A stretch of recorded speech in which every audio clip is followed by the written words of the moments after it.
I'm going to skip the Texas numbers as I know the health department folks will be on in a bit.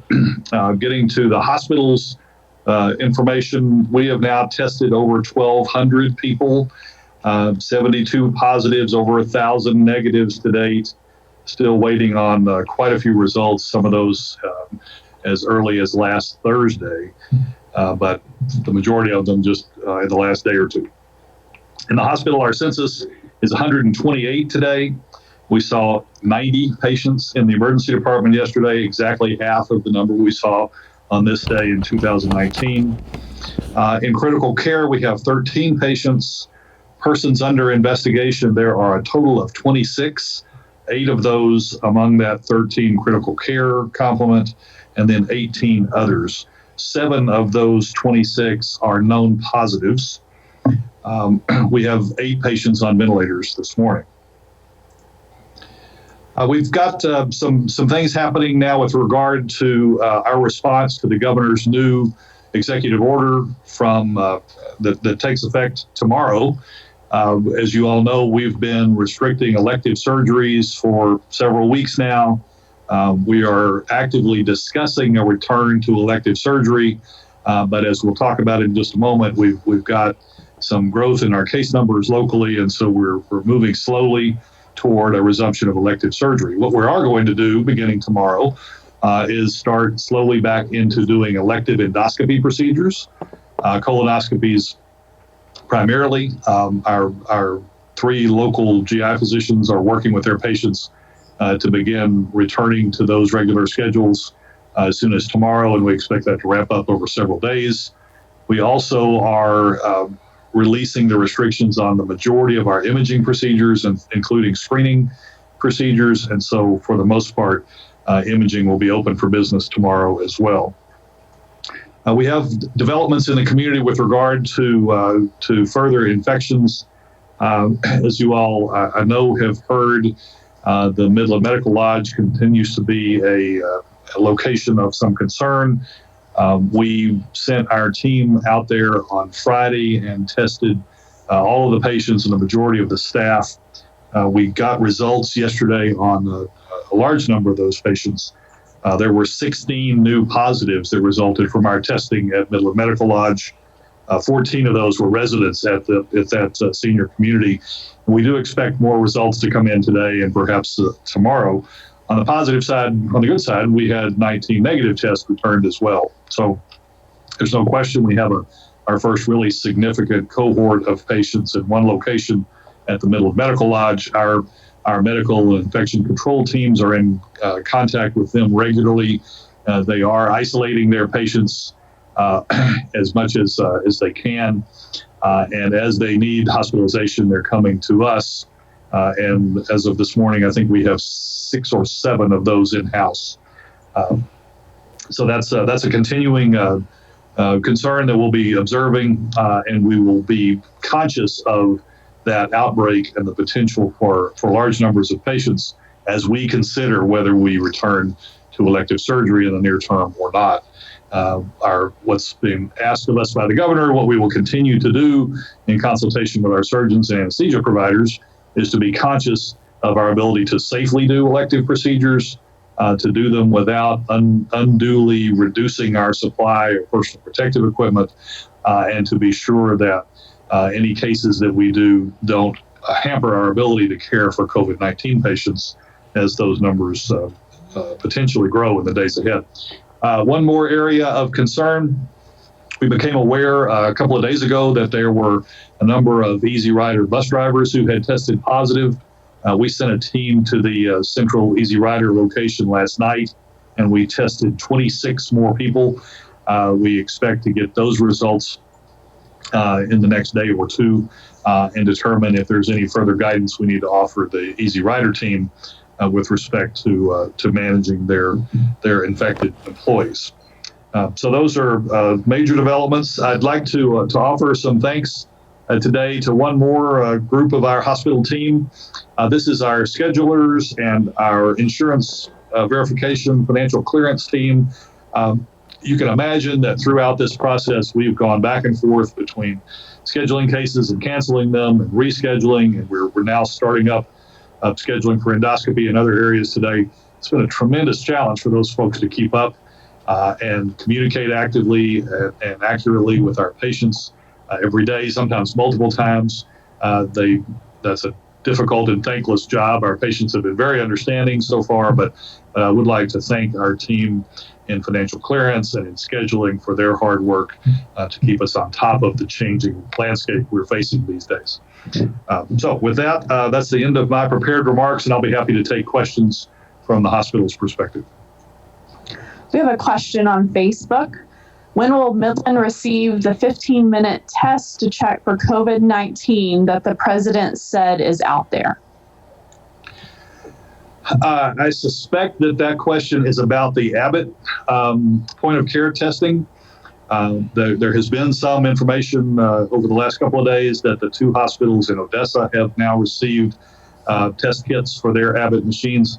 Midland Memorial does not have the Abbott point of care testing machine. So we have no reason to believe we'll be getting those rapid turnaround tests anytime soon. Once we heard yesterday that some test kits had been delivered to the Odessa hospitals, we began more actively reviewing to see if those machines were potentially available to us. But as of now, I have no information about that and no timetable for adding those tests. And then a question from the MRT. They ask, is there a need for extensive testing at other senior living centers? I think that's a regular debate that we will continue to have. The reason that the extensive testing happened at the Midland Medical Lodge was that we became aware that there were multiple patients there, both some who had tested positive and a significant cohort of persons under investigation. We began to see patients being admitted to the hospital from there. So we took those as cues to get more actively engaged. I know there's been more testing done at a couple of other local senior communities, but until there's an outbreak, until there's an indication that there is an infected person, I don't think we have any plans to do broad-scale testing. We are in regular contact with those nursing homes. Our case management team has done a survey of all the homes in the region and got very good positive response from them, gotten pledges from all of them to communicate regularly with us, and we'll continue to do that so that if they begin to see signs of an outbreak, we can try to intervene quickly as it's needed. We have another question on Facebook.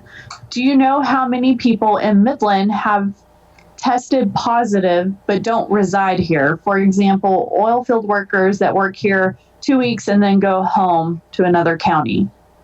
It's a pretty small number that have tested positive here but live elsewhere. Can I say the exact number? Not with great certainty, but I can tell you we've got 72 positive results that have come through our own testing. And the county has reported only 64 positives who actually live in the county. So that's 8 difference. It's probably in that ballpark, relatively small numbers of people who are tested and end up positive in our community, but don't actually live here. Another question from Facebook in regards to the Easy Rider buses. Do we know if those buses are being deep cleaned or sterilized in any way? That might be a question that someone else, perhaps from the city, could answer. I don't know anything about the Easy Rider activity and how they're cleaning the buses, how they're managing their staff. Certainly that's something we can find out and perhaps be prepared to provide more briefing on tomorrow if no one else knows the answer to that question. But I don't know at this point what exactly their procedures are. Okay.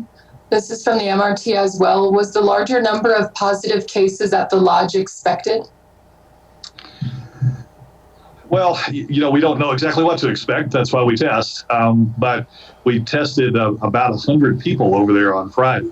And we knew that there were several positives already present, both among the workforce there and among the residents. So I can't say that it's surprising at all that there were a number of positives. And not all the results are in. We may see some more positives before this is finished. So I would not call that a surprising result. And this is from Mitch with Marfa Public Radio. When did Midland Memorial Hospital become aware of the initial staff members testing positive at the Midland Medical Lodge? Should there have been a testing team dispatched earlier to the nursing home, since we've seen the coronavirus spread quickly among its residents? I don't know exactly when we became aware of the first positive there. It was several days ago. Should there have been a team dispatched more aggressively? Certainly we can second guess ourselves. I don't know that it would have made a lot of difference in the management of those patients. It might have. So certainly you could suggest that we could have moved more quickly once there was a known positive. And I think, each event we learn from. I think as should we see the beginnings of another outbreak in another nursing home community, I think we probably would move a little bit faster.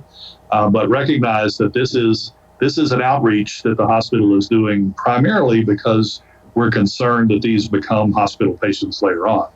This is not fundamentally our responsibility to do community surveillance and those kinds of things. We're trying to be good team players. We're stepping in and assisting with the health department's needs for work in the community.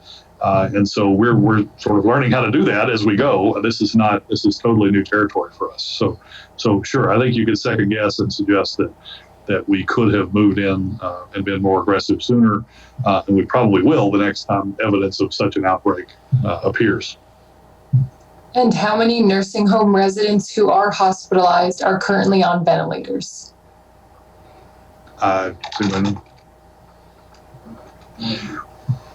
We think maybe one. I don't think that's a piece of information we have readily available. Sorry. A question from Facebook, actually two with a similar question, so I'm going to lump those in together. Regarding the positives that we've tested, do we know how many of those were asymptomatic or, on the flip side, exhibited symptoms? Well, for the vast majority of the testing we've done has been on symptomatic patients. When we went into the Midland Medical Lodge, we did test a large number of asymptomatic patients. How many of those turned out to be positive? I don't know. Do we have that level of detail? They were symptomatic. So Yeah. those who tested originally, so the 16 that came back yesterday, not Wednesday.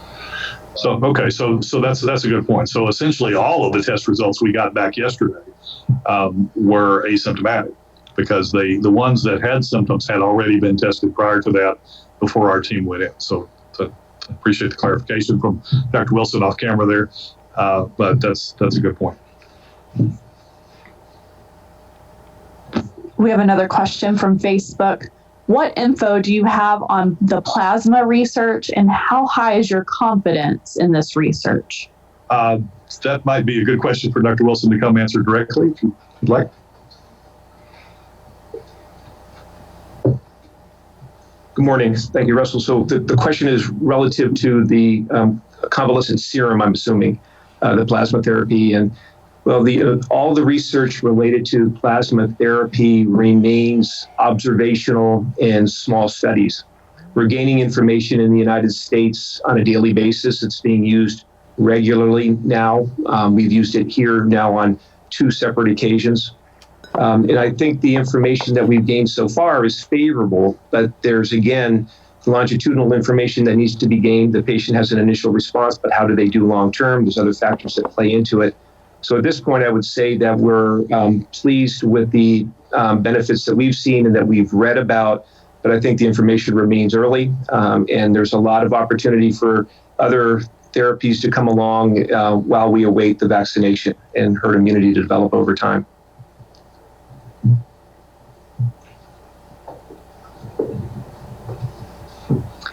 We have another question from Facebook. Do you know when elective surgeries will begin to start? No, the short answer is no. We don't know yet. We had hoped that we might start some this week. We have postponed that in light of the significant outbreak at the medical lodge and our need to be certain that we can respond appropriately to that before we begin large-scale surgery re-implementation. We'll be talking to our surgeons again tomorrow, and we'll set parameters for what the return might look like and when it might happen. But as of now, it would be speculating to say when. I think with some confidence it won't be before next week. Today we do have plans in the works to start endoscopy tomorrow and to open up the majority of our imaging procedures. But surgery is still to be determined.